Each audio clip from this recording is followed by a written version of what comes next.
17 to 14. Cowboys out in front. Starr begins the count. Takes the snap. He's got the quarterback sneaking. He gets the touchdown. The Packers are now in front. And the Green Bay Packers are going to be world champions.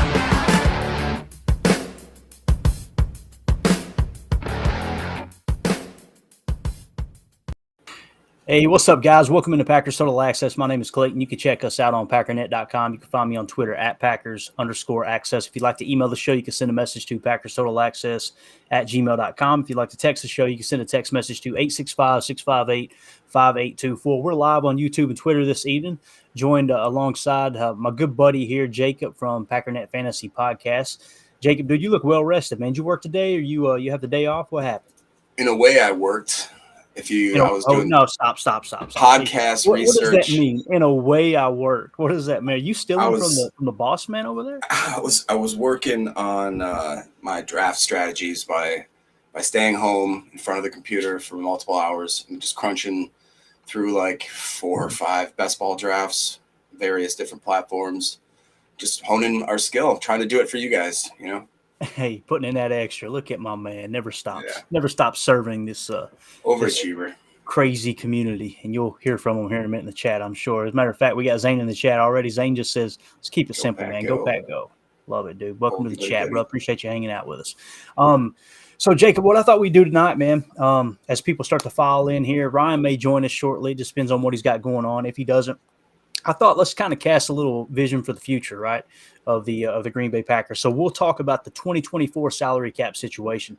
You know, you always hear about it, guys. You hear about how people, you know, it's constantly, you know, I don't want to say it's all doom and gloom. And I really think that we've done our part, Jacob, kind of silencing people on this show, just saying, hey, look, calm down with this whole the Packers are going to go out of business because of their salary cap, right?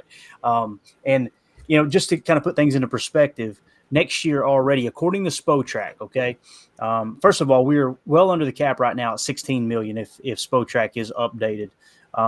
Nonetheless, there will be rollover, just like there was rollover last year. There's always rollover cap. Next year, as it sits right now, for the top 51, which is the only amount of salary cap hit that counts towards your towards the cap itself, is the top 51 guys on the roster, and that's, you know, evaluated obviously by overall cap hit itself. We're $7.8 million under the cap already next year. Okay, so we're going to talk about some stuff that can be maneuvered around. Jake, I don't know if you remember, but this last offseason, man, we talked about this very thing, and we kind of predicted, hey, here's some of the players that we think are going to be contracts are going to be restructured, money's going to be moved around to get under the cap and kind of make things, you know, work moving forward. And we nailed it. Like, I think there was only 1 or 2 that we didn't get, and they were very minimal, right? It was, you know, just to free up $1 or $2 million here or there. But the big ones we absolutely crushed, because what you'll notice, guys, is the way these contracts are structured, you can see it's almost like a blueprint. It's like these big blinking letters saying, hey, look, here's the guy that's probably going to be restructured, just simply by the way that the contract is already structured. But with that being said, we'll kind of talk about how we can free that up. And the main thing here, Jacob, that I want to do tonight is just let people know, look, don't buy into the doom and gloom. We said it last year. And isn't it funny how quiet it is right now, right? Nobody's talking about how the cap situation is just all the heck, right? Bro, we got $40 million, if I remember correctly, over $40 million in cap hit from Aaron Rodgers alone, and somehow we're still under the cap. But, boy, 3-4 months ago, it was, what are the Packers going to do, right? And you're going to find that out that when we get into August and September, those same people will kind of come right back to the surface talking about how bad the cap situation is. And then when it comes time to pay the bill and get under the cap, they disappear. They're gone. They're out of here. So we'll just kind of hit on some of that. But let's do this. Before we get into all that, let's just go to the phones right now. We got our buddy Mr. Green live in Green Bay there. Mr. Green, man, can you hear us okay? Yeah, loud and clear. How's it going, guys? Oh, doing good, man. Doing good. It's funny. I gave him no warning. I just threw him on and said, hey, man, what's up? Nice. Hey, man, it's all good. I'm ready to roll. You know, it's funny, Clayton. I was just thinking about last year. I can't really pull it up this quickly, but I actually tweeted something about the cap. It was one of my good morning to everybody except for people who think we should trade Aaron Jones because of his cap hit next year. And it kind of goes to exactly what we're talking about right now. And obviously the cap's important, clearly, but there's always ways around things, as we're seeing every day. And I'm sure Bakhtiari comes to mind immediately. I can't wait to see how this season goes and what ultimately happens with him when he's not chugging beers out of the boot. So I love it. Hey, as a matter of fact, since you brung it up, hopefully this doesn't slow the stream down too much. Let's go to that video. We're going to do it right now. Let me see if I can get this shared. I want you guys to see this, what Mr. Green is talking about. Can you see the screen okay? Yep. There, Jacob? All right, cool. Let's do this. Let's go to it. This is David Bakhtiari, and this is the rook up here, Mr. Tucker Kraft, right? That's Kraft up there? Oh, man. I'm pretty sure that's Tucker Kraft right there because people kind of scolded me on Twitter. So, why ain't you going to mention Kraft? Yeah, he's there. But listen, I don't give out participation trophies on this podcast, and you'll see that David Bakhtiari, we don't have to worry about his knee anymore. We got to worry about his back because he carried the team on this one. Watch Bach down here. That's Kittle, too. They're going against Kittle, aren't they? Oh, yeah, Kittle, and I don't know who this cat is. But maybe it's another rookie. Anyways. Yeah, it could be, but watch Bach annihilate. I want you to look at the form, all right? I want you to think of Wes Hodkiewicz on Twitter, how he was doing his pass set and how Bach taught him that, right? Watch how this is a veteran move. Watch David Bakhtiari get underneath this glass, man. Watch him. This is perfect form for chugging beer. Go. Get set. Go. Look at this. Oh, my God. Look at this fucking there goes that man. Dog. It's over. Tucker looking over like, what happened? Nice. Big dog. Yeah. He slugged that. He didn't spill any on himself. Look at Kittle there. I want no spillage because there's a clear. My man. He said no spillage. He's like, look, great, bro, y'all spilled half your beer down your freaking shirt. I love it, dude. I love it. I love Bach. I think he's freaking awesome. Yeah, so that's what Mr. Green was talking about, and Bach ain't playing no games. But you kind of bring it up, so let's talk about David Bakhtiari's cap number right now. I know Zane in the chat, 69 last season with the team. I think it's definitely possible. Zane, we talked about that on the last podcast, and the reason we did mention that is because his cap hit in general. The cap hit for 2024 for David Bakhtiari is $40.6 million. Now, understand, guys, this is according to Spotrac. Things are going to shift. Spotrac has never been 100% accurate, and then there's another one that another website that Ryan likes to use as well. He tends to lean toward it, if I understood correctly. They're not completely accurate. There's always something, under the table here that kind of shakes out, and you see, okay, the numbers were a little bit off, but for the most part, these are pretty accurate. $40.6 million cap hit, Jacob, for David Bakhtiari next year. But what you got to see is dead cap is $19.0 million. So what does dead cap mean? That means if you cut him outright, what are you still on the hook for in 2024, right, on the cap? So, Mr. Green, when we talk about David Bakhtiari, is he worth $40.6 million in cap? I think we would all agree no, right? Absolutely. So what's the option when it comes to David Bakhtiari then, right? And this is the big trick. This is the cash over cap game. When it comes to cash over cap, what we mean is you're going to basically write a check to a player. That's the cash aspect, right? And you're going to say, look, we'll give you more guaranteed money than your contract calls for, right, as it sits right now. And in return, we're going to get cap space freed up, okay? So you're on the hook for more guaranteed, but you can drop that cap number down. Now, how does that happen? It goes between base salary and roster bonus money, okay? Your roster bonus is when you make the 53-man roster week one of the season, to the best of my knowledge, that's the time frame, then you're guaranteed X amount of dollars, okay? That X amount of dollars for David Bakhtiari is $9.5 million. Now, his base salary is $10.7. If you were to cut him outright, you're freeing up that base salary, so that's coming off the books. That's how you come up with the $19.0 million in cap and the roughly $20.2 million in cap that you can free up. So you add the base salary with the roster bonus. Here's what you can do. You can actually take the base salary and the roster bonus, and you can convert that to signing bonus. Now, never has it been done, and when we were predicting this last year, Jacob, never has it been done where you're going to maximize that. You're going to take every bit of the base salary first of all, you've got to have a base. You've got to have at least a minimum salary on the contract. That's the way the CBA is structured. And then the roster bonus itself. Nobody's ever taken that full dollar amount. I'm just showing in maximum value that you could convert. You're talking about $20.2 million that you could free up. Now, here's the thing about David Bakhtiari. You can see on some of these contracts when they've done this in the past, they'll already have voidable years, or they'll have multiple years left on their contract. What you do is when you convert that to signing bonus, you can now spread that out however you want to over the remainder of the contract. That's why you hear about them tacking on voidable years, these quote unquote dummy years, so you can spread that cap hit out. So if David Bakhtiari is going to be on the Packers, they're going to have to add voidable years is basically what it's going to come down to. So you're either going to cut him outright, you're going to trade him, or you're going to tack on voidable years. I personally have not seen a situation, and I could be overlooking one, where the Packers have tacked on voidable years for someone who just had 1 year left on their deal. So the history dictates probably going to be Box last year.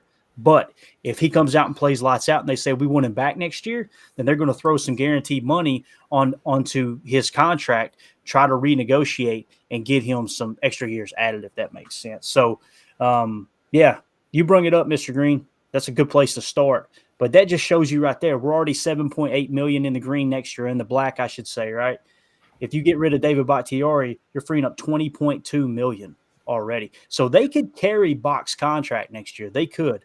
But I think everybody would riot in Green Bay if they carried a $40.6 million cap hit for a 33-year-old left tackle. It would get interesting. But coming off a 2-year rehab on a knee injury too. And that's the part that would hurt, right? Because we sat through the worst part, didn't we, Jacob?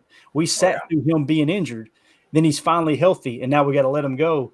That kind of gets me going, that's not a good return on investment, right? We sat here and talked about many times whether or not his career was over and whether he was never going to come back and play. And then after that 1 year, one other thing too that I was going to say about something that Mr. Green mentioned, how people were, I remember people were freaking out about the Aaron Jones contract, how we're never going to be able to re-sign him, never re-sign him. But now it is a little different, I will say, because the running back versus a left tackle.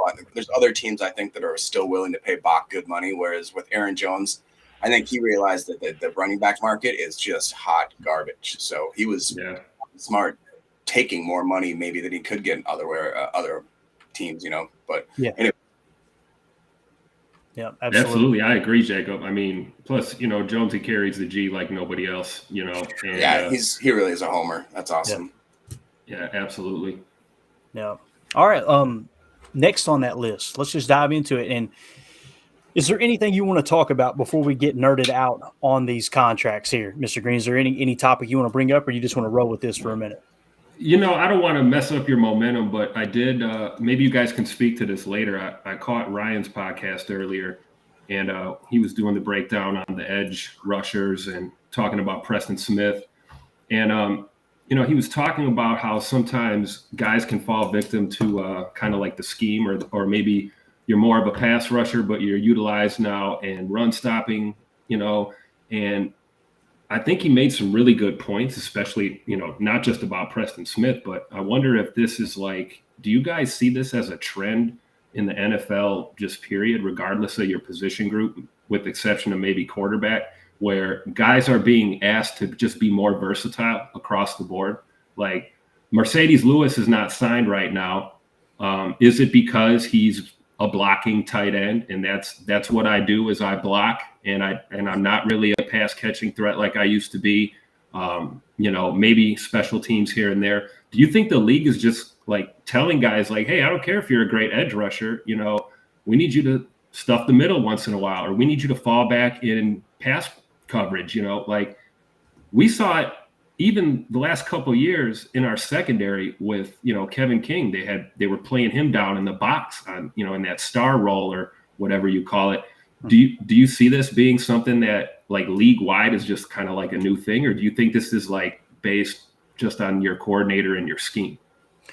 Yeah, I personally think it changes from team to team and scheme to scheme. I haven't heard that pod from Ryan yet.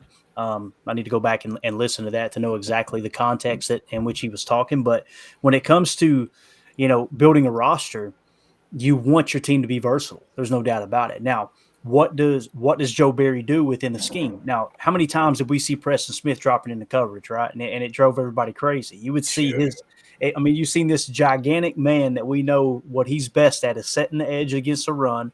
And then his second, trait is definitely getting to the quarterback, and he's out there in coverage. Well, the answer to that, it's not a popular one, but it is the correct one. It's they get paid too, right? The other team gets paid too. So they're trying to scheme things open, and they're going to put them in a position where, hey, look, let's do some pre-snap motion, slide this guy over here. And now they know based off of the pre-snap look, the hat count, everything, that's going to force this guy to drop into coverage. Now you're eliminating him from the entire equation. But I think to answer your question, you want more versatility. These coaches want more versatility. There's no doubt about it. When it comes to Preston Smith, the thing that I noticed about him last year on tape, and sometimes it would actually conflict with PFF, and Jacob, I know you and I talked about this several times last year, he's pretty good against the run. I can't think of another player on the Packers roster, including Rashawn Gary, that when the run's to his side, that I would want him setting the edge. He's awesome at setting the edge.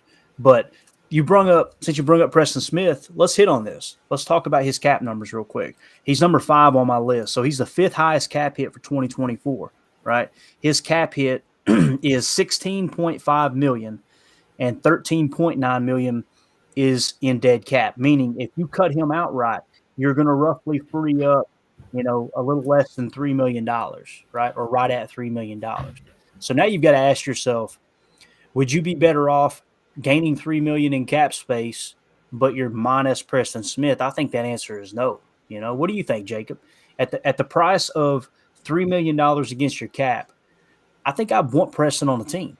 That money to me isn't crazy money, especially, even if you were to say the 16 and a half a year, that's nothing really for edge defenders nowadays if they're solid players like he is. And if you're really telling me that it's more of like only a $3.5 million ad, but you lose a guy like that, especially on a year where you're coming in. Imagine our rotation right now as is. If we have Gary healthy, we have Preston Gary. We talked about how we have solid backups, and then we have maybe some even flashy guys like Brenton Cox that are our 4th or 5th in the rotation. I don't want to take away one of the pillars of the front two, because I want Luke Van Ness to be able to learn slowly behind those 2 studs and then pepper in all these other guys and really have a really solid 4 or 5 guys, maybe even 6 at that rotation. So to me, it makes more sense to keep him, pay that money. I agree. And his base salary is $5.7 million for 2024. His roster bonus is 6.2. So you have $11.9 million in potential restructure maneuvering. Okay. He's got 3 years left on his contract after that point. So he's under contract for quite some time. Plus he's got 1 voidable year. Remember what I was talking about? You can kind of look at the overall contract and go, man, that looks like a stepping stone to push money out, right? To keep him on the roster. So my guess would be Preston Smith's going to be on the roster in 2024. And what you'll probably end up doing if you find yourself in a situation where, hey, look, we want to go shop in free agency, that's when you could potentially move money out, although he is 5th on my list of potentially moving money out.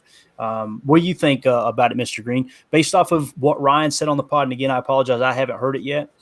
Based off what he said, and when you break down the numbers, potentially just freeing up $3 million, would you rather have him back on the roster in 2024? Let's say he comes out next year and he does have an up season too, or at least an average Preston season. We would all agree last year was one of those down years. What do you think? Would you rather have him on the roster in 2024, or would you say, nah, let's cut him loose? Because, the other thing you got to take into consideration, Jacob, Mr. Green, is the fact that he is a progress stopper. There's no doubt about it. You've got Kingsley Enagbare, and you've got a young Lucas Van Ness once Rashawn Gary comes back.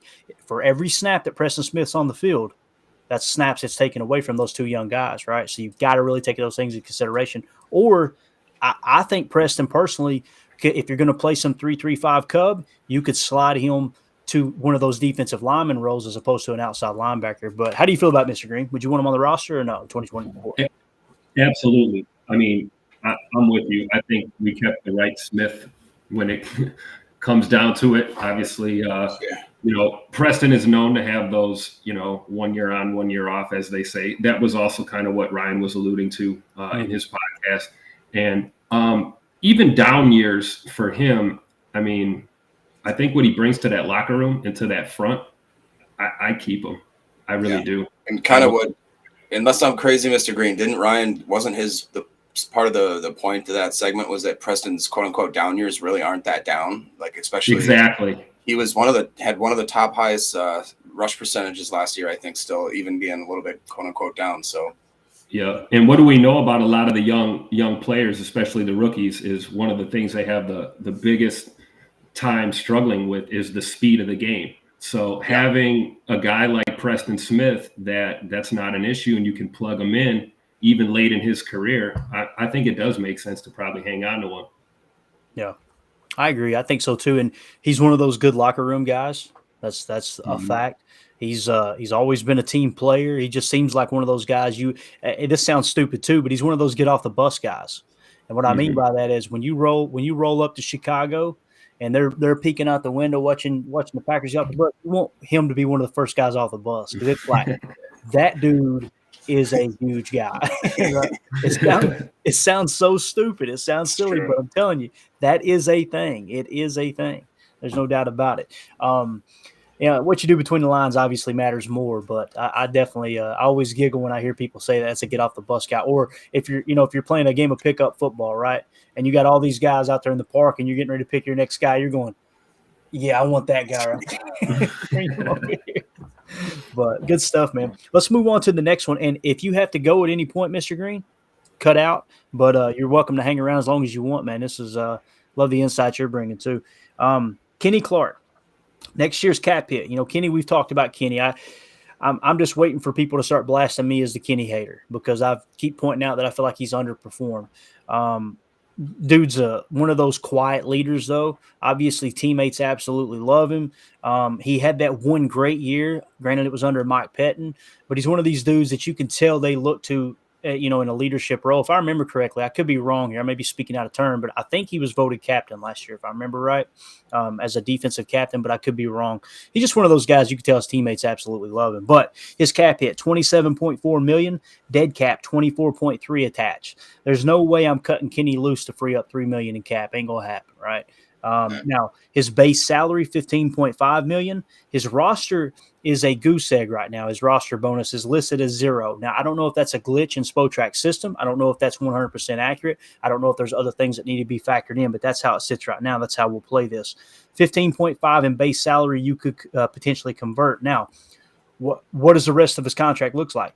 After the 2024 season, you've got 3 voidable years. So that tells me that in 2024, most likely what the Packers are looking to do, if they see a big name free agent, they go, man, I really like to have that guy. They're probably going to say, you know what, let's push $10 million of that $15.5 million in base salary. Let's push it out over the course of those 3 voidable years and free up $10 million so we could go shopping. That's kind of what it seems like there. I think I know the answer to this question, but Jacob, what do you think about Kenny being on the roster in 2024? Yeah, for sure. I'm not wasting it for $3 million. That's just, in my opinion, Kenny is really underperformed, but still $3 million. I don't think. Was he 28? I'd give it at least a few more years of paying him decent. Again, because that's another guy where if he goes anywhere else, he's going to get big guy money, like crazy money. So, yep. And if you remove the $27.4 million cap and you just said, here's the player on tape, do you want to keep him? My answer is yes, absolutely. But when you see such a high cap hit, that's the only reason it comes into question. But I completely agree about the $3 million. What about you, Mr. Green? Yeah, I'm with you guys. I really do. I agree. I think with Kenny, though, it's one of these things, too. Even a lot of these other guys, there's other talent that we have on this squad that we really need to see how they play out here in this first year and, reevaluate this again.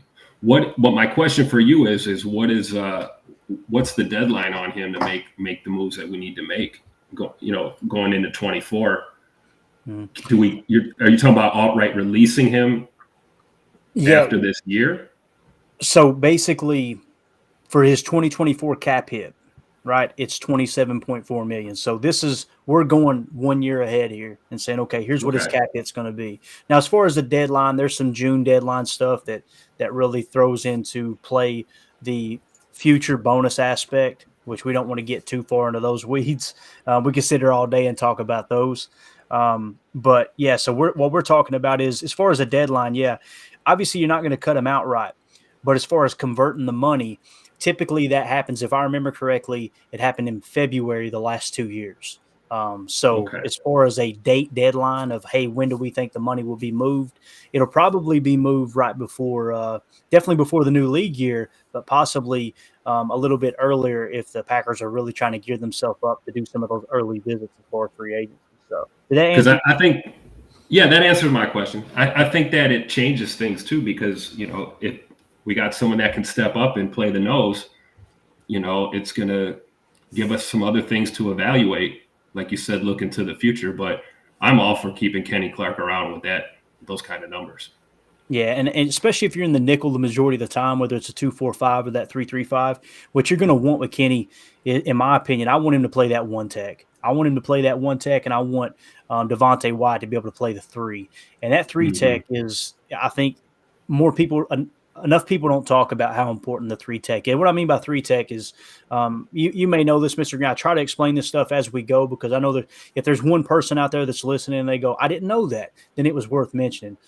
Basically, the technique that the defensive line plays, this is the way that coaches quickly identify or communicate, here's where I want you lining up. So basically, every offensive lineman, look at it from the offense's perspective, right? You got the offensive line come set. Your center, if they're lined up directly over the center, which is the traditional nose tackle, that would be a zero tech, right? If you're lined up over the guards, it'd be a two tech. If you're lined up over the tackles, it'd be a four tech, right? And that's how you determine the technique. So with the three tech, you're typically in between the guard and the tackle. Now you can throw in some 4-eye, some 2-eye, things like that. That's where you're really getting down to splitting hairs. I like to keep it very simple, just evens and odds. But that three tech really, what you're saying is, hey, look, you're going to occupy a double team, and in some cases beat that double team. The one tech, you're doing the same exact thing, but on the three tech side, typically you're going to have a little more of a pass rush responsibility as opposed to the one, in my opinion, in the pass. Although things get so exotic today, it's not even funny, man. I love just the cat and mouse, the I don't even know how to say it, man. Just the way that these coaches on both sides of the ball are trying to manipulate and trick the other. I just can't Mhm. help but grin when I see stuff like this happen on Sunday. I'm like, this is so freaking cool that this game has been played this long, and they're still finding ways to gain just a little bit of an edge, and how far it's come. But yeah, so when it comes to Kenny, I'd like to see him as that one tech in the nickel defense, and have Devontae White play that three for sure. Yeah, I agree totally. I think that's his, Kenny's strong suit is being Yeah. in that spot. I can't help but think, Jacob, what we were so excited about last year, seeing Kenny come in slim down a little bit. I wonder if it hurt him. It seems like it had. Yeah. I don't know. He seemed like he lost a lot of that sumo man push ability. Yeah. Yeah. Hopefully we get that straightened out this year for sure. Number 3 on the list is Jaire Alexander. Some people are going, what are you talking about? He just signed a contract extension, right? It's all about how it's structured. So let's look at it. $24.3 million is his cap hit. His dead cap attaches 27.4. What's that mean? If you cut him, it's going to cost you $3 million. He's not even on the roster, right? So you can kind of see how it's structured. And obviously, early on in these long contracts, these big contracts, extended contracts, that's kind of how it plays out. His base salary is $6.6 million. His roster bonus is $8.0 million. So what you have there is $14.6 million that they could free up in cap. He's got 2 years left after 2024, plus one voidable year. So that's how that would play out with Jaire Alexander. You have money that you can move around and free up cap for the current year to the tune of 14.6. What I found last year, Jacob, is this number that I'm coming up with. Typically, the Packers flirted with half of it. If they restructured the contract, they kept it right around half of that total number. So, with that being said, as you start to tally these up, I mean, you can see with Bach, if you did voidable years or whatever, you could potentially free up, $10 million, which with him having no more years left on the contract, I don't see that happening. But Kenny, you're looking at $7 million. Jaire Alexander, you're looking at $7 million. You could see how they could be active in free agency if they wanted to. Yeah. So I mean, I don't think that's going to happen because I'm not going to let myself get my hopes up. Plus, honestly, this year, like Mr. Green said, I don't want anybody coming in.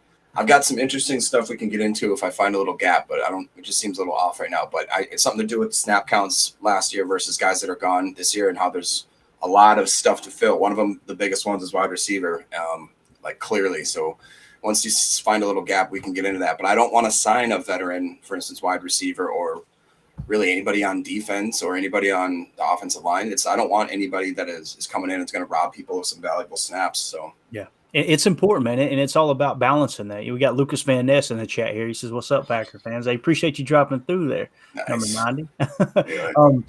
Yeah. So it is, man. You're trying to balance that whole. You don't want to rob snaps from young talent that you see so much potential in, but at the same time, you're trying to win ball games. Now, what you've seen last year, and it was talked about in the offseason pretty openly, is they were putting guys out there that might have just been a hair better than the ones behind them on the roster, but it was about let's try to win now. Let's try to win now. And unfortunately, it didn't pan out the way we wanted. We can work that in. Let me cover Aaron Jones real quick, and then we'll work in what you were talking about, Jacob. Sure. And we'll we I can just did it for two position groups, wide receivers and tight ends, but it is interesting to look at and just think about how different it's going to be. Gotcha. Cool. Yeah, we'll hit on that in just a second. Let's talk about Aaron Jones. Cap hit $17.7 million for 2024. Dead cap attached is 12.3. So you can see right off the bat they could free up, just by cutting him outright, they could free up roughly $5.4 million. Okay. Now, as far as his contract, he only had 1 year left after 2024 plus 3 voidable years. So what's that tell you? I think he's going to be I think he's going to be back on the roster next year, personally. And if anything, they're going to move some money out. Now, his base salary is $11.1 million. It's shown his roster as 0. Again, don't know if it's a glitch in the system or if that's legit how it is. But just the base salary alone at 11.1, you could move a little bit of that out if you needed to. But again, his cap hit at $12.3 million next year. If Aaron Jones comes out this year and he plays the way he did last year and the way he has the last 3 or 4 years, hey, give me Aaron Jones at $12.3 million. Again, I know you were pounding the table, Mr. Green. I know I was getting roasted on Twitter because I'm going, who are these idiots saying don't bring back your best offensive player, right? But exactly, I think we want him back. You agree with that? Oh, absolutely. I mean, the loyalty in me is saying I don't care what the numbers are. Right.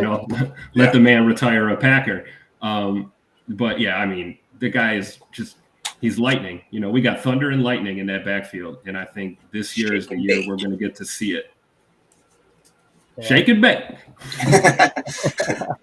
Van Ness in the chat here says it's awesome to find a Packers chat to talk football. Dude, the thing I've noticed, I don't know your real name. I'm just going to refer to you as Van Ness. But the thing I've noticed is when you get into the slow time, there's one of two ways you can handle it. You can either complain about it being slow time, or you can find other like-minded people that just can't get enough of Green Bay Packers talk and lock arms with them and make this offseason fly by. And we try to utilize this downtime for things like this. That we don't want to be talking about this stuff when it's week 7 and me and Jacob are on the post-game show drinking beer, mad because the Packers lost by 3 points. We want to be talking about what went wrong, how can we fix it, or what went right. And we're going to be celebrating the dog of the week and rolling out the barrel and all that. Now is the time to talk about these type of things. But let's shift gears, Jacob. What you wanted to talk about, man, hit them with it, and we'll see if we can give some insight to them. We'll get Mr. Green's opinion. No, it's just something that I thought was a little bit cool to look at and just really get an idea as to how new this year is going to be compared to last. So just with the wide receiver position in 2022, we had 8 guys that took significant snaps. Allen Lazard was our number 1 wide receiver with 863 snaps. So again, imagine how many of those snaps were stolen from Christian Watson. Number 2 was Dobbs at 529. 3 was Watson at 507, followed by Cobb, who's going to be gone. As I'm reading these, imagine guys that aren't going to be here anymore. Cobb at 371, Sammy Watkins at 279, our Torre, the 7th rounder, at 112, Amari Rogers with 98, and then Juwan Winfrey, my guy, rest in peace, with 35. And then so this year, rest in peace. Yeah, sorry, buddy. He got on the field and he fumbled. My guy, come on. So this year, you assume right off the gate that Watson slides immediately into that Lazard spot. So I would say that he's probably going to get more than that, even probably closer to 900 snaps. Number 2, I'd have to think would be Dobbs, right? And then number 3 is where you're going to start to get shady, where if you follow the same pattern as last year, that's 500 snaps that are up for grab, just as in our number 3 position. And then our number 4, 5, it's basically the rest of the whole depth chart is completely unknown, but that's hundreds and hundreds of snaps that are available. And we don't even know what our top 5 guys are going to be. So that right there, it's scary, but it's also really exciting. Now, if you jump over to tight end, it gets even more crazy for you because last year, Tanyan, number 1, 591 snaps. this year, right away.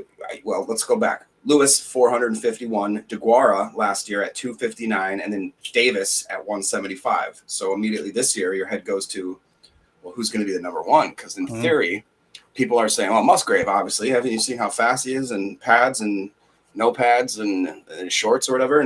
But in theory, I just feel like that the Packers, the way that they're, I think immediately DeGuara slides up in that number one spot to get at least 400 to 500 snaps, followed then maybe by Musgrave at like 400 to 300, followed by like Kraft at like 300 to 400. And I think Davis probably gets an equal, maybe 200 or 300. I think they're going to break it down, but they have more faith and trust in DeGuara. And I feel like DeGuara, I've seen a lot of notes that he's been showing that they're practicing, they're getting Musgrave in with the ones and stuff, but they're using DeGuara not just as that H-back anymore. They're actually making him as a split tight end, an inline tight end, having him more do traditional tight end work stuff, not just that kind of gadget H-back.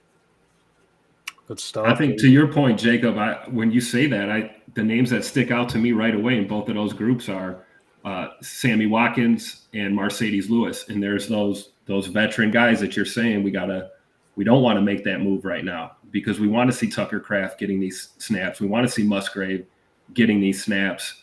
So I agree with you. I really do. And I think that's why we let the big dog walk, honestly. Yeah, dude, when you're reading off those snaps, that's exciting. It's crazy, right? I just saw both of those and I was like, wow. I mean, what you're going to see is I personally don't think Jaden Reed is going to be the primary slot. I think they're going to move these guys around. In LaFleur's scheme, in LaFleur's system, what he likes to do is a lot of Z motion, where the Z ends up kind of playing that quote-unquote slot role by the time the ball is snapped. I think you're going to see him a lot in Z as far as Jaden Reed. You're going to see these guys very interchangeable. That's the thing I noticed about Christian Watson, too. It wasn't just boundary X, boundary X, boundary X. They moved him around. They like to do jet sweeps and everything. When you were reading off those snaps, the first thing that was going through my mind is Jaden Reed's going to get his opportunities, though. He is going to get his opportunity. And that's freaking exciting to me. And from the tight end standpoint, I know you really dialed it back last time we were live, Jacob, as far as the tight end position, saying, hey, look, let's not act like we're surprised if the rookies don't get a lot of snaps, right? Because just kind of, you think DeGuara, you think Davis. But I do, man. Based off of minicamp and the way that they said that Luke Musgrave made tremendous strides. This was Jason Wilde that said this on a couple of his weekly spots on local radio there in Green Bay. He said that from the first OTA, voluntary OTA, to the second one, Luke Musgrave was a totally different player. Like he came in, you could tell he was a little overwhelmed. And by the second one, you could tell he was in his book and he was understanding the offense at a different level. I think Jordan Love even made a comment about it. I think you're going to see plenty of Luke Musgrave. As far as Tucker Kraft, I think he'll kind of be back in the shadows a little bit. So I think what you're going to see in that 12 look is DeGuara and Musgrave. I really do. What do you think, Mr. Green, when you hear those snaps? I think you said Jacob Lazard was around 800 snaps. Cobb was 371. And then you've got Tunyon at 591, and Lewis was in the 400s, I believe. How do you think it's going to shake out, Mr. Green? Who do you think is going to make up those snaps? Well, the talk early right now is Dobbs is like apparently Jay Love's like go-to guy. Yep. And I think that's a good thing. But I can tell you, I think he's probably got that vibe with a lot of those young receivers already. And whether it comes down to who's on the field, like you said, a lot of guys can line up in one spot. By the time the ball snapped, they're in a different position. I don't know who's getting what snaps. All this talk just makes me extremely excited for preseason and camp. Just to like go see it. Like Jacob was saying, it's like enough of this running around in shorts with no pads. Like, let's play football. And we're getting close. But I mean, to sum it all up, a lot of these guys that moved on, guys that are not going to be here, is going to free up a lot of room for this young talent to really show us who they are. And I think we're going to be excited and a little nervous, but overall it's going to be a good experience this year for this team. Yeah, real quick. Sorry, Clayton. JP worded because I was trying to figure out who would be getting these snaps. So if you follow the same framework as the year before, there'd be 8 guys. So the 8 right now is the quote-unquote depth chart would stand. It'd be Watson, Dobbs, Torrey, Reed, Tay Wicks, Bo Melton, Malik Heath, and then Grant DeBose, which would be crazy to see all those guys for like the first time. I mean, really, it's awesome. Yeah, I Steve. mean, Samare Toure is my sleeper. That's my guy still, yeah. Yeah. I mean, Seventh a lot rounder. of us have. Yeah, absolutely. And he's been putting into work in the offseason. So, And Ryan was talking smack on him, so we want to dunk on him if we can. oh, well, that just means he's going to have, a 1,000-yard season for sure. There you go. Yep. I love it, man. Dunking on the boss, man. Y'all ain't right, dude. I'm going to keep my mouth shut over here. Steve in the chat said it's also a smoke screen, right? When you kind of we just came out of lying season, right? That's what they call it. It's lying season. It's like everything that comes out of the front office and the coach's mouth is just the last thing they want to do is tell Chicago, Detroit, and Minnesota, hey, guys, everybody listen, here's what we're planning on doing, right? So there's going to be a lot of smoke screening going on for sure. It's exciting, dude. It's a as you're reading those names off, Jacob, especially on the back half of whether we carry, 5, 6, 7 receivers, it reminds me of when Rodgers was young and you had this core of receivers that it was just like, man, we don't know. Because, when I became a Packers fan, it was Javon Walker, it was Robert Ferguson, Donald Driver, right? Those were the three. And you had all these others scattered out. Then all of a sudden, Javon Walker, he's off the roster fairly quick. He held out, then blew his knee out and was never the same player. Then you had, Robert Ferguson was one of those guys that's like, this is the year he's going to break out. And then, bang, all of a sudden you had Greg Jennings, James Jones, Jordy Nelson. That's kind of what this feels like. And I'm not suggesting that any of those guys are going to live up to the greatness of Donald Driver or Jordy Nelson. Let's hope they do. But it just kind of feels like that. You see all this potential talent sitting there. And just like they were at the time, man, they were getting paid next to nothing, right? And it's funny me saying that like they're out there poor or something. It's not, don't take that the wrong way. But I don't know, man. It's just like when you look at how our receiving room cap situation stacks up with the rest of the National Football League, and you see the potential of Christian. I think Christian Watson's a dog, dude. I try to curb the enthusiasm. I'm the dude that always tries to go, well, you don't. It's a team effort. And what Christian Watson did in that span last year was somewhat. Do you want to hear some crazy specific numbers? Because I actually hit me with it because I think I know where you're going. So all in all, last year, Christian Watson had a 26% target rate per route run, which was 17th among all wide receivers that had at least 400 snaps, right? So then he also had 2.5 yards route per run, which was top 10 and tied exactly with guess who? Devontae Adams. In addition to that, in between weeks 10 and 18, he ranks first in yards per route run, and he was wide receiver number 9 overall in PPR scoring in total points, and 85% of all that yardage came in that 10 to 18 week span. And then he also he had 8 touchdowns in a span of 4 weeks in one of those runs. I mean, the guy is an absolute freak. And then what you couple that with what Mr. Green said, I don't know, man, it sounds like that, Romeo Doubs and Jordan Love developing a strong chemistry, dude. I'm telling you. Yeah. No, and if you don't buy the Jaden Reed hype, dude, go watch the 2021 tape. It is freaking phenomenal. You can actually find a video on this YouTube channel right here. If you just type in Chalk Talk Jaden Reed, it'll pop up. He freaking blew me away. Mr. Green, I was trying to find 5. I'm like, let me find 5 plays. 5 plays that I go, this is significant. I think it came to 16 plays that I came away with and was just like, I can't stop watching it, right? And because he had a down year because of the quarterback plays is kind of what I, accustom it to. In 2022, you go back to 2021, and it's like, whoa, that's what they seen right there. So that's exciting, dude. I'm with Steve in the chat, dude. So I'm so excited for this season. Let the freshmen and sophomores play. I'm with you, dude. With you completely. All right. Anything else, Jacob, you got there, man, as far as any of that stuff as you go mid-drink there? What you got in that? What is that, soy milk? What is that? Coconut water. Coconut water. Wow. It's delicious. Yeah, man. It's good. Okay. All right. Mr. Green, are you a milk guy, dude? I know nowadays everybody shuns me over drinking milk. Are you a milk dude, or you don't buy into the whole, no, that's disgusting, you shouldn't drink milk? Talk to me. I'm a 2% guy, man. I have milk with my cereal, with some cookies, of course. Yeah, you're in the right spot here, dude. It's funny as you get older. Wisconsin kid, man. I'm a Dairy kid, born and raised.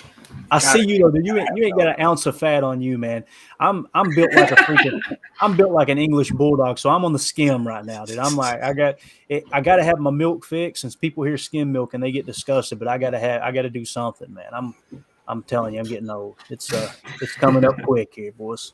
Yeah, look at this, Emilio. Milk for sure. That's my man right there. Milk's the health now.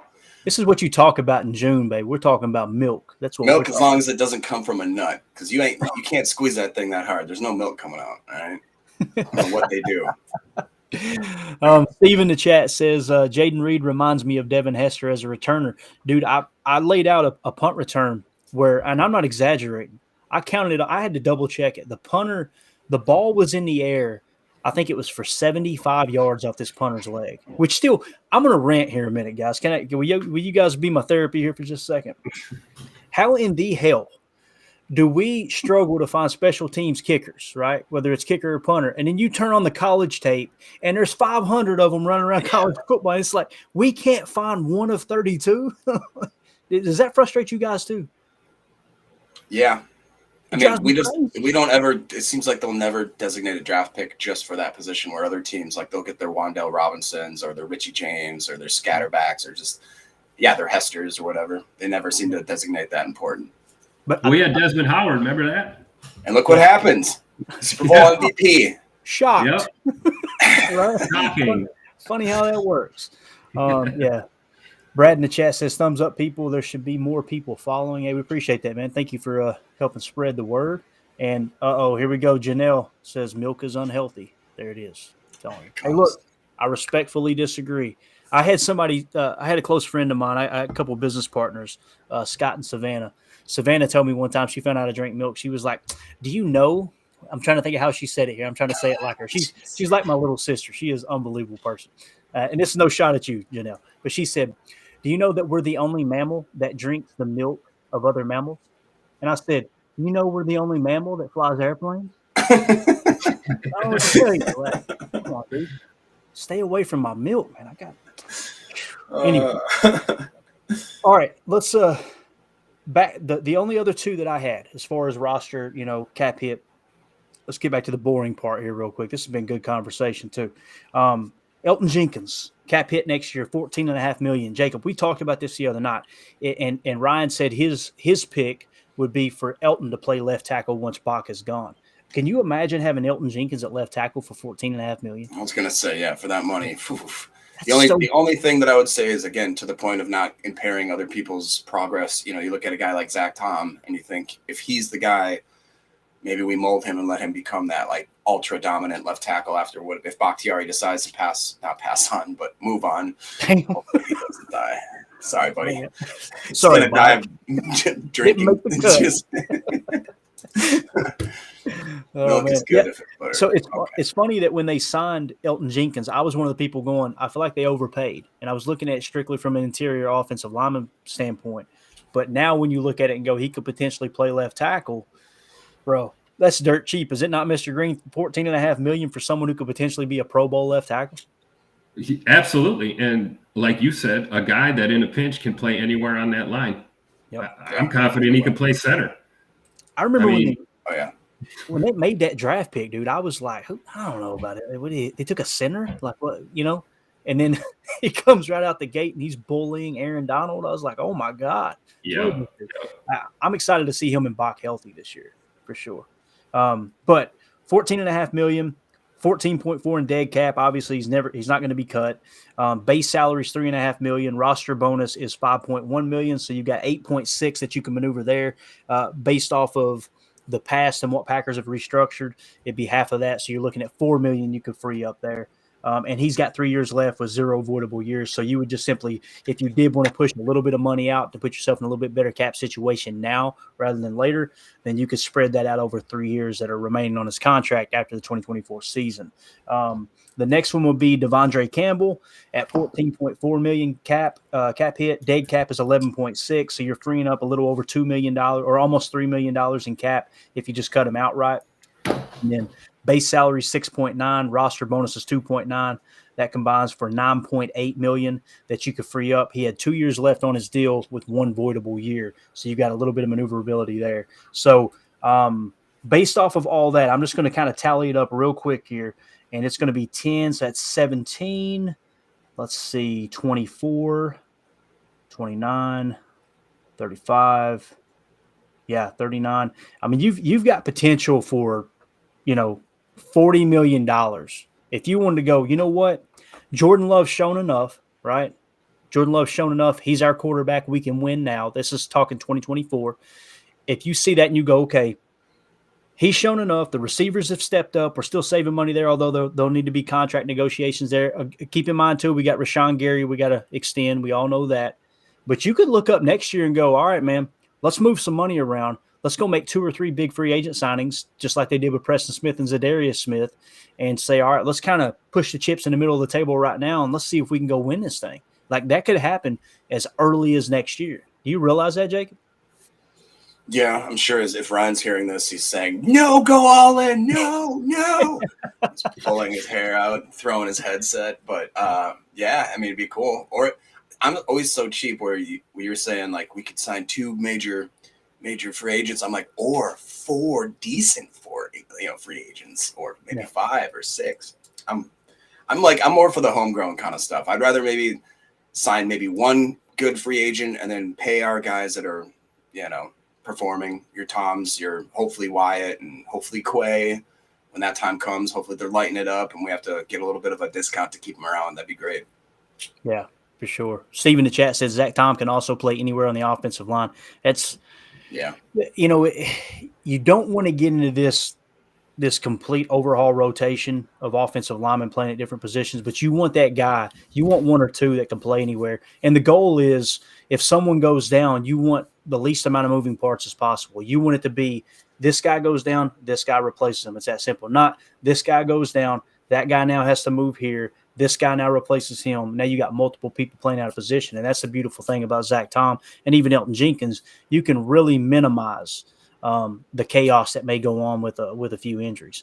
Let's see here. Steve in the chat says we're going to have 50 to 80 million available in cap space next season. I don't see that personally, Steve. I mean, there's potential there. Yeah, if they wanted to maximize and really get crazy and go all in, I'm not suggesting go to that standpoint, but we are on the backside of this bad cap situation, in my opinion. It's, Goody's going to continue to play it like he's played it, I think, and him and Russ Ball. And they'll put themselves in a position where if they catch a window like they did the year that they went out and got Jaire Smith, Preston Smith. Did they get Amos that year too, Jacob? I was going to say maybe. I thought there was another one at least. Yeah. It all depends on how it goes this year. And that's what's going to determine, how they kind of approach this. If they show a lot of promise this year and they think, man, next year it can really be the beginning of that window where we win, I could see them get a little bit aggressive. I wouldn't be surprised either way. Janelle in the chat said Zach Tom was a draft crush of mine. There it is. Now we know. Janelle is that's Ryan's burner account. We know it now. I guess we got to find out if Zach Tom drinks milk or not now. Oh no, I was going to say Ryan drinks milk. He would be doing that. Man, the plot thickens. I don't know. Or he's trying to throw us off the trail, and he just couldn't help it. But I remember when Aaron Rodgers a few years ago talked about how he was going. I can't remember if it was vegan or what, but he was basically going away from cheese and dairy and stuff.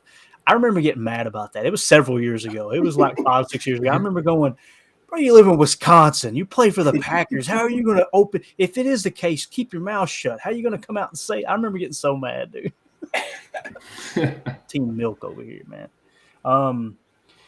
Yeah, and Steve in the chat says the Rodgers cap hit is over after this year. They owe him nothing after the season. Yeah, that was the one positive to how this thing unfolded. It was like, all right, we take our lumps this year. Again, you guys know how I feel about it. If you take me back to that San Francisco trade offer, there's no one who's going to convince me, not that you're trying to, Steve, but there's no one who's going to convince me that was a good job by Goody simply turning down a haul of draft picks and then trading them with a $40 million cap hit. It's like, yeah, that was a hard one to stomach. And DJ Key in the chat chimes in and says, milk's the way to go. See, we got a bunch of dairy supporters, dude. That's what I'm talking about. All right, Jacob, is there anything else you want to hit on before we get ready to wrap this bear up? We're at the 54-minute mark. Oh, man. Oh, yeah, there is one thing. Now, we were talking about it this morning. Imagine this, guys. We have 7 more Fridays until Packer football. 7. Woo! That's nothing. That's like, think about 7 Fridays ago. That's not that long. No, We're getting there. We're getting there. And how long is Yeah, it before buddy. training? When does training camp open? Is it July 25th? Is that right, Mr. Green? Am I thinking right? Let's see. I got my dates here. Courtesy of the got wife his who took some calendar out. notes. What I'm talking about. Looks like public practice, the first public practice is July 26th. Yeah. Wednesday the 26th. Dude, look at it. So what is today? What's today's date? The 27th. 27th. We are officially less than 1 month before training camp opens, dude. Come on. Let's freaking go. Yeah. Love it. Mr. Green, you got anything before we wrap this thing up, man? Anything else you want to hit on? You got the floor, bro. Just want to draw attention. We were talking about Aaron Jones carrying the G. I don't know if you guys saw the quote today, but I'm going to go ahead and read it. He was speaking about Jordan Love, and he said, quote, "He did it the right way. He waited his time. You never heard one peep or complaint out of him. We all love Jordan here, and he has everyone's full respect, and we're going to lay it all on the line for him." Dude. That's your RB1 talking about your QB1.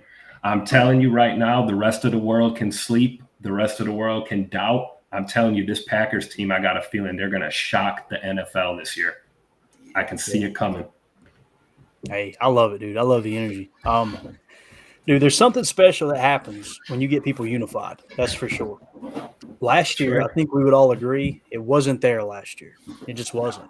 It was, and we it was couldn't there. figure it out. What was missing? What did we keep saying? What is it? There's got to be something missing here, because on paper, this team should be winning.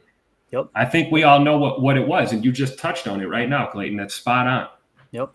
And Ryan has mentioned it over and over and over, kind of talking about it on his pod. Just there's just something, there was something there. And I've said this about Aaron Rodgers. Anybody who listens to my podcast knows I'm a huge Aaron Rodgers fan. Still am to this day. I think the guy was one of, if not the most important players in franchise history. I don't hold any discretions against people. I look at people's positive side. I don't look at all the negative. That's just the way I choose to live life. You can call me, gullible or whatever. I'm not going to walk around like somebody pissed in my Cheerios 24/7, right? It ain't going to happen. But when you look at it, when he was in that locker room, that was a big cloud. And I'm not saying it from a negative standpoint. I'm just saying he controlled that locker room. He was the icon. He was the head honcho. I was listening to a podcast with Nathaniel Hackett yesterday. It was him and Peter Schrager. If you guys want it, that's an excellent podcast. He talks about how excited he is to have Aaron in New York, and he talked about how Aaron kind of played a role while he was there in Green Bay, how they would be in the running backs room and they'd be watching tape and the lights would be out and it'd be dark and the coach would, and all of a sudden they would hear a voice in the back of the room go, "Hey, what if we tried to do this?" And everybody kind of look, and it was Aaron that snuck in the room, and Aaron was in the running backs room. I see that as a positive. Some people would look at it like, "Oh, what's he doing in the running backs room? He don't need to be in there." But I'm just saying that was the cloud that was there, right? And you could tell that these young players were kind of, they were just tiptoeing around like, I don't want to step on anybody's toe. That's gone now. And you hit the nail on the freaking head, dude, with Aaron Jones. That's what a leader does. When everybody expects this team to go, what are they going to do without their leader? What are they going to do without the guy who brung them a Super Bowl and won 4 MVPs and he was the face of the franchise? What are they going to do? You've got people like Aaron Jones that step up and go, I got this dude's back. I got this guy's back. And I think the team's going to rally around him, man. I take it back to 2008. Dude, I was in Lambeau Field, Mr. Green. I was in Lambeau Field in the corner of the end zone, and I will never forget sitting there with a Packer fan next to me and him going, "Well, we're going to find out today what we got, right?" And it was Aaron Rodgers' first start at Lambeau Field. And it was on the first drive, play action pass, and he threw that ball. And this is what I did when he threw it. I was like, what? And Greg Jennings brought it down. And I literally looked at that guy and he looked at me. He said, Brett who is what he said. That's the kind of energy I need with Jordan Love. I need him. I want to see him come out. And he doesn't have to be Aaron Rodgers. And Aaron Rodgers wasn't Aaron Rodgers in 2008. But you could just see that glimpse of, okay, he's got the arm talent, and this team is rallied around him. These receivers love him. This whole the team said, you know what? Let's get behind him. Let's get behind this dude. That's what needs to happen with Jordan Love. And kudos to Aaron Jones for being a leader and doing that for sure. Anything else, Jacob? You can just check out our fantasy podcast, PFP. We'll be dropping a couple more. We did some more fantasy drafts and more shenanigans from the guys as always. So it's the dead zone. It's the perfect time to do a bunch of drafts, do some best ball drafts, some dynasty drafts. It'll be fun. And you've got one of two people right now listening to this, and I'll wrap it up with this. I'm not a fantasy guy, guys. I'm not. I don't like fantasy football. I've just never been able to get into it. You've got somebody like me, and then you've got others that absolutely love fantasy, right? And they will listen to the pod because it's fantasy pod.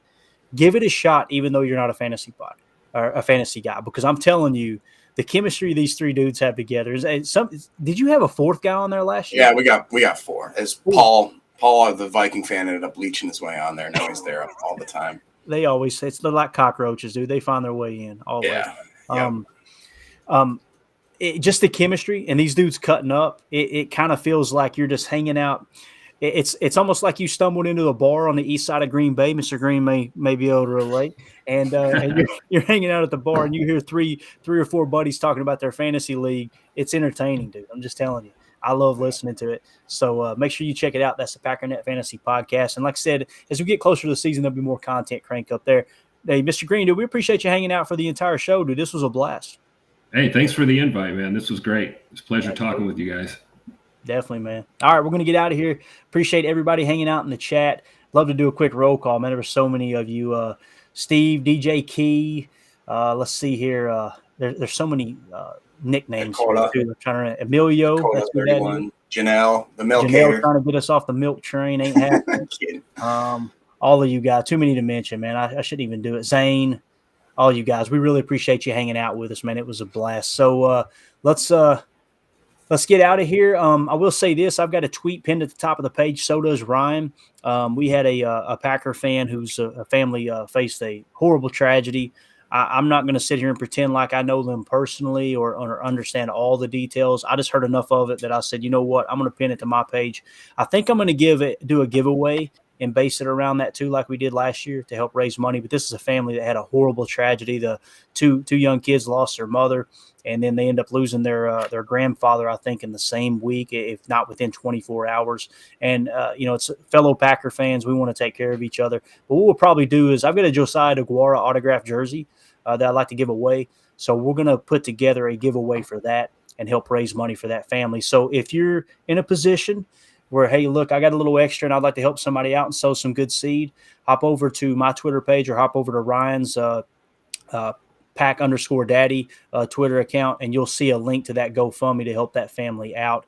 Understand all that goes to helping that family deal with that tragedy, man. It doesn't fix the problem, but when you've got funeral expenses and you've got all this, somebody's life is just turned upside down. It does help to take a little bit of the financial burden off of them. So, like I said, if you're looking for a place to give, go check it out. We'd appreciate it. So, with that being said, we're going to get out of here. As always, let's go out and be the change we want to see in the world. Go Pack, go.